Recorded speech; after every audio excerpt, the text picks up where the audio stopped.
lengkungan ruang waktu. Kita hidup menempati ruang yang dalam matematika diterjemahkan dalam 3 koordinat, X, Y, dan Z. Atau sederhananya, kiri kanan, depan belakang, atas bawah. Tapi jangan lupa bahwa kita pun menempati waktu. Kapan kita berada di 3 koordinat itu? Sehingga sebenarnya kita hidup bukan di alam 3 dimensi, tapi 4 dimensi, dengan waktu sebagai dimensi keempat. Nah, bagi Einstein, ruang waktu yang 4 dimensi ini harus dipandang sebagai satu konstruksi yang utuh, tidak terpisah. Sehingga semua kejadian harus dipandang bagaikan rekaman film yang setiap framenya tersusun jadi satu blok. Seolah-olah masa lalu, masa kini, dan masa depan jadi satu. Maka kita bisa mulai melihat lintasan setiap kejadian dalam ruang waktu. Benda yang jatuh pun akan tampak melengkung dalam dimensi waktu. Tapi yang menarik, kata Einstein, yang melengkung itu bukan bendanya, tapi ruang waktunya. Jadi pada awalnya, ruang waktu itu flat, semuanya dalam garis lurus. Tapi ketika massa atau energi hadir di sana, geometrinya berubah, jadi melengkung atau meregang. Maka apapun yang melintasinya akan terpengaruh oleh lengkungan ruang waktu ini. Objek yang tadinya bergerak lurus akan berbelok. Begitupun dengan benda yang diam, akan mulai bergerak mengikuti lengkungannya. Inilah gravitasi menurut Einstein.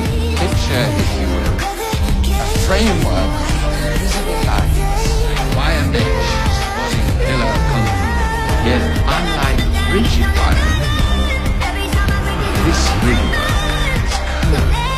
And he says, in the general theory of relativity, that the sun, merely by virtue of being in space, warps the fabric of space, actually, and time. Because now if you take the Earth, right, and we set it in motion, it now goes into orbit because the fabric of space is nudging it around. Memang sekilas pandangan Einstein ini terlalu mengada-ngada. Bahkan para fisikawan pun awalnya ragu. Tapi Einstein berani menantang para astronom untuk membuktikannya sendiri. Karena menurutnya kelengkungan ruang waktu ini pun akan membekokkan cahaya. Einstein memprediksinya lengkap dengan berapa derajat cahaya bintang akan menyimpang di sekitar matahari. Orang pertama yang menerima tantangan ini adalah seorang astronom Jerman, Erwin Freundlich.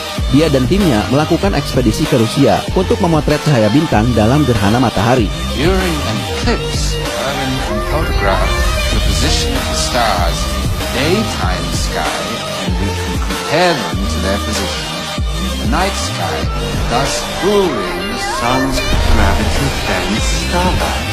Sayangnya, Erwin gagal melakukannya karena keburu ditangkap oleh tentara Rusia yang saat itu sedang perang melawan Jerman di Perang Dunia I. Here on behalf of the great physicist, Albert Einstein. You work for Albert Einstein? Yes. Tapi pada gerhana berikutnya, yaitu di tahun 1919, prediksi Einstein ini berhasil dibuktikan oleh Arthur Eddington, astronom Inggris. Dan seperti prediksi Einstein, cahaya bintang betul-betul berbelok dan hanya berbeda 0, sekian derajat dari prediksi Einstein. Mr. Eddington, what did your photographs prove exactly? That gravity bends light passing next to the sun by approximately 1.7 arc seconds, just as Dr. Einstein predicted. The laws of Sir Isaac Newton have just received their first major modification in over 2 centuries.